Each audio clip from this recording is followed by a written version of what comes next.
This is Sitaram once again, and welcome back to the program Conversations for today, Wednesday, October 9th, here in the Republic of Trinidad and Tobago. Well, I am your host, Chanel Alciran, and if you are now joining us, a quick recap. 69 persons were actually rescued from what some are calling modern day slavery in Trinidad and Tobago on the Eastern Main Road in a Life Ministry Rehabilitation Center. So that's some news for you, but this segment is completely different. We're moving away from all that negativity, and with me on set I have a very special person. Her name is Anita Bidesi Simangal Aline, and why I chose to have Anita is because she has an extraordinary story which we are going to share with you. So very quickly, I'm going to give you a very quick recap of Anita's life history, and then I'm going to be introducing her on set conversations. Well, Anita grew up in not the best of circumstances. She had the most humblest of beginnings. Her mother was actually a single mother, and for the most part, and she used to work in the market, and Anita would often go into that market and help us sell that produce. Anita's alma mater is actually none other than the prestigious SDMS Lakshmi Girls Hindu College. She furthered her career in ACCA. She had a baby boy. Sadly, we're going to come to that. That baby boy didn't survive, and all through her pregnancy, she was anemic, and she was always sick. But doctors weren't always, able to tell what was happening with her. She is a cancer survivor. It's very important. I'm going to introduce Anita right now on set conversations. So Sitaram, and welcome to the program Conversations. Anita, it is a pleasure to have you sitting on set here with me this morning. So Sitaram, and welcome to you. Sitaram, thanks for having me. Of course. You know, I was actually talking to one of our pundits yesterday about Anita, and the reason why I have to let our audience know is because Anita is an extraordinary woman. And why I'm saying that is because, as I just mentioned, so many things are happening in Trinidad and Tobago, so many negative things that, that are gloomed over us in this little country. And here we have somebody that, and when we get into her story, you'll understand why I'm saying the things that I'm saying. And I was talking to the pundit yesterday, and I said, when I met Anita, it wasn't under the best of circumstances for myself, actually. She is, and we're going to get into these things, she's actually a dog groomer as well. And she came across to my home, and my puppy started to get some seizures. And she was so hands-on. Anita was so perfect. She ran to him, to my assistant. I was all over the place, going crazy. I didn't know what to do in a situation like that. And Anita was just so calm and so well composed and perfectly put together.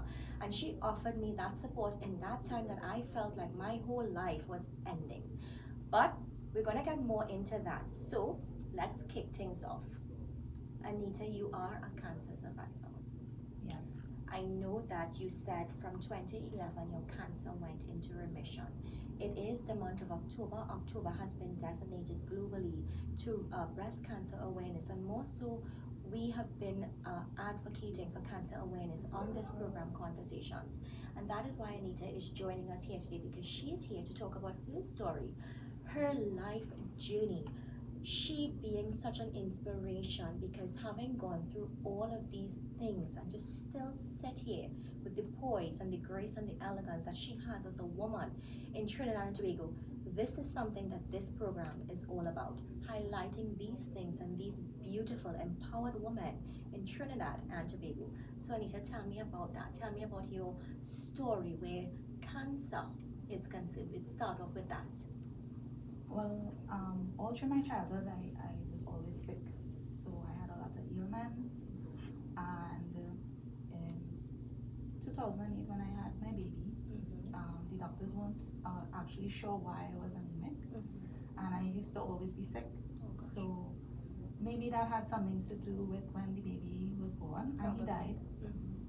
And it was after that they started to do more tests.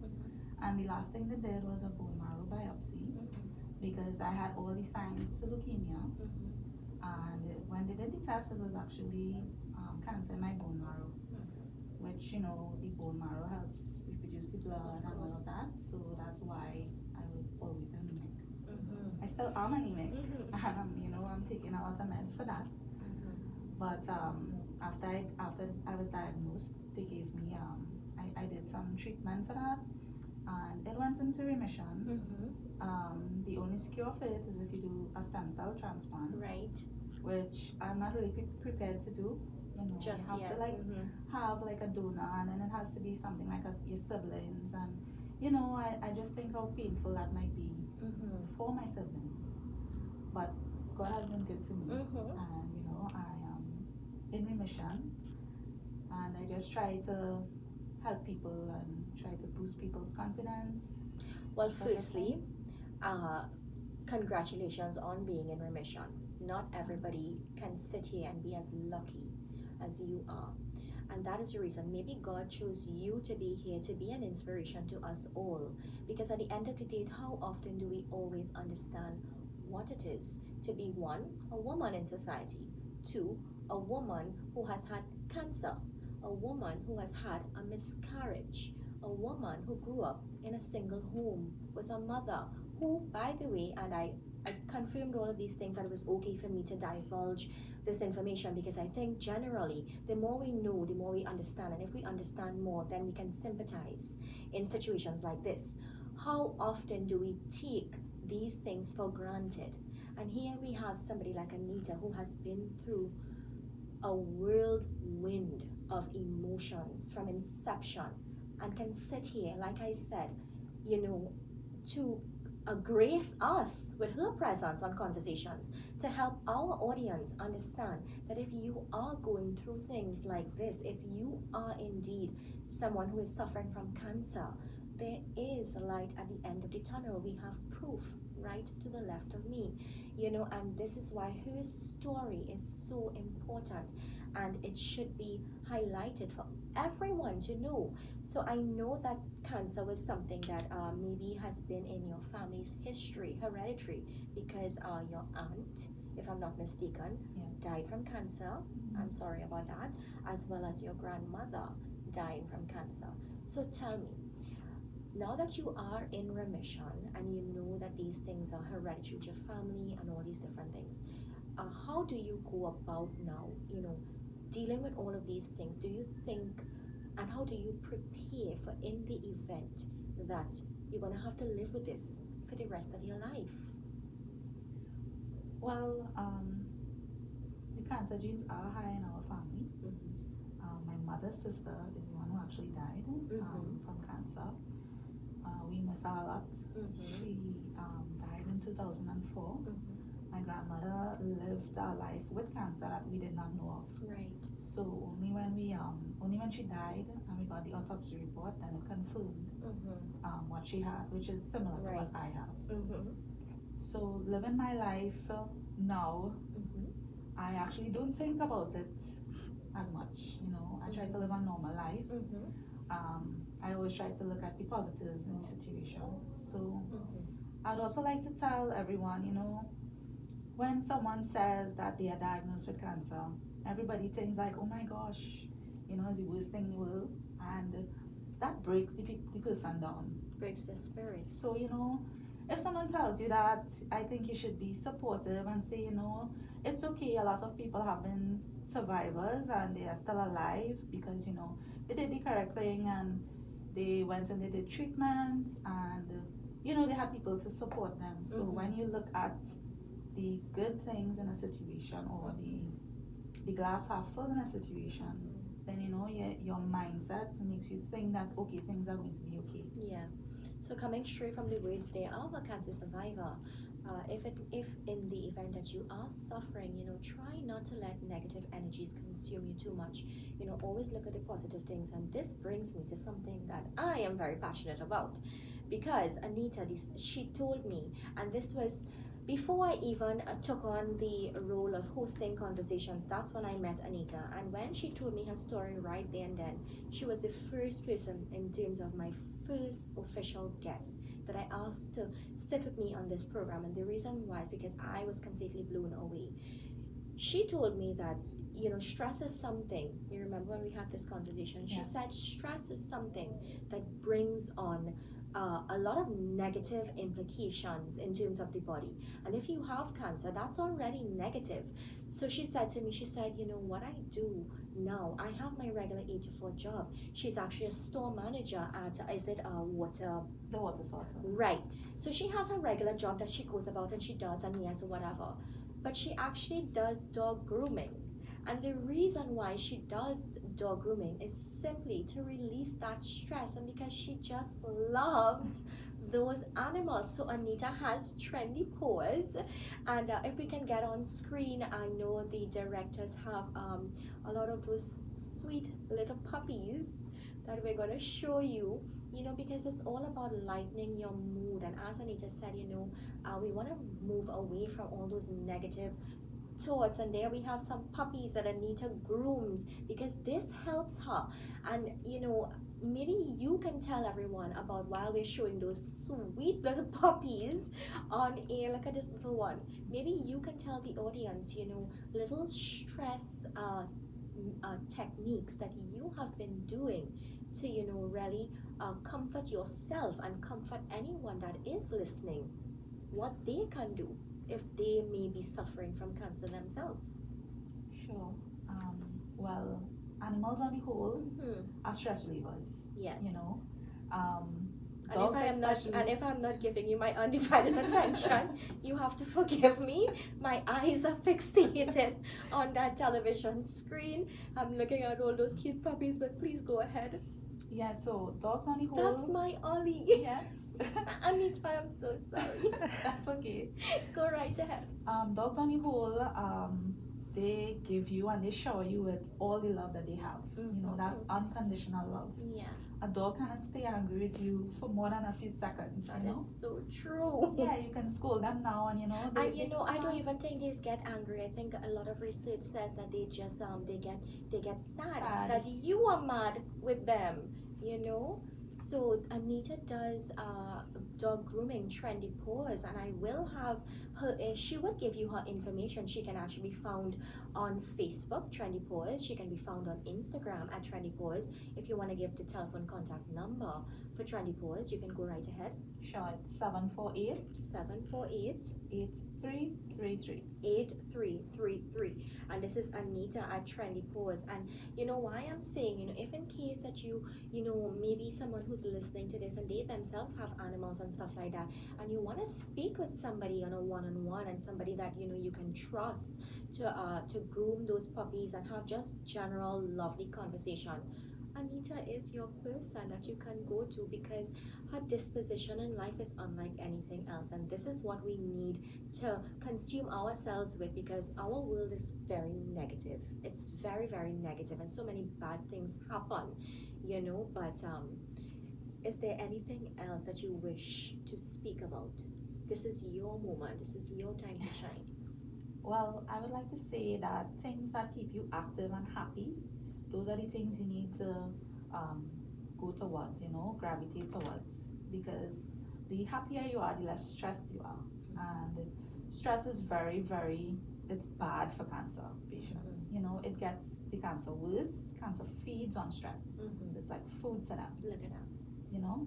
So anything that you could do to de-stress yourself, things that make you happy, you go to the beach, you spend time if you have kids, you know, try not to let having cancer bring you down and you feel like it's the end of the world. I actually did chemo, I went to work, I was going to school.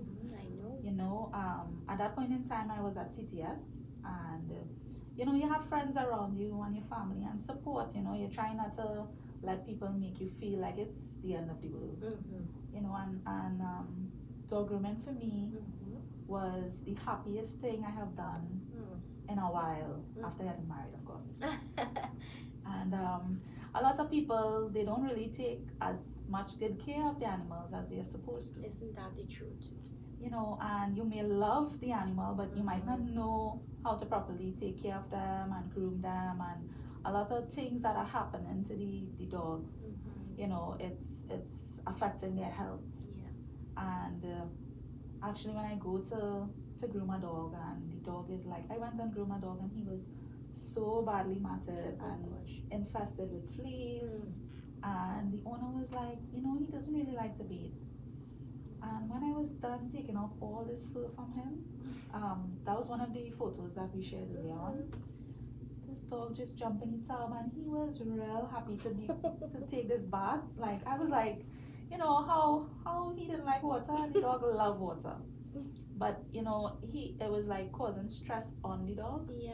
And dogs also get cancer as well. Yeah. So you have to keep checking for individuals, any little pain or anything that you get in your stomach, or you do a woman especially, you need to check that.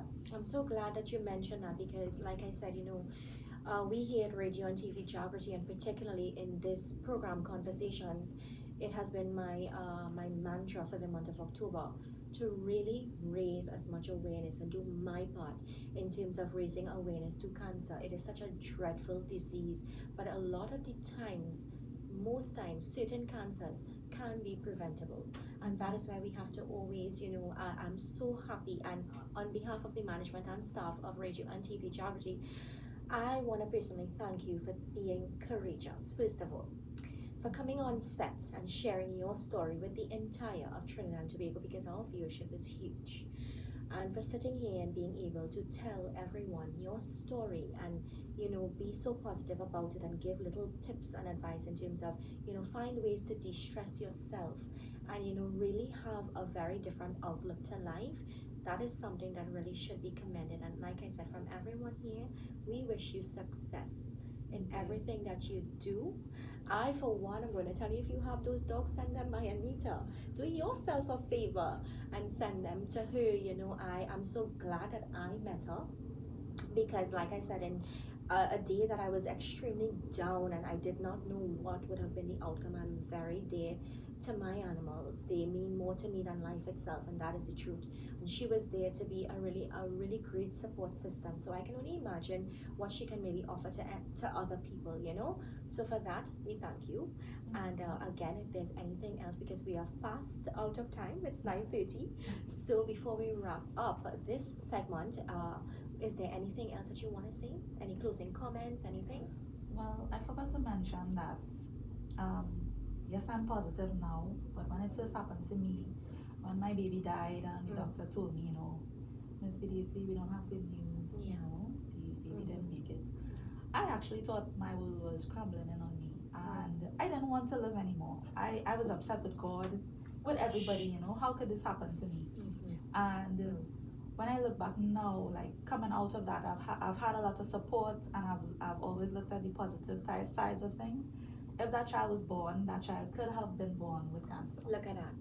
And that's not a nice thing. I would never wish that on anybody. And sometimes I'm kind of grateful that, the child is not here, because there's a 90% chance that he would have been born with cancer. I guess what you're trying to say is that even in the worst of situations, we have to try to pick the good out of it. Yes, because it may not always be like that. Or try to find the silver lining. So yes, you may be depressed at first, but always try, to overcome that. Powerful, powerful words from none other than Anita Bedesi Mangalalane, a cancer survivor here in our very own Trinidad and Tobago.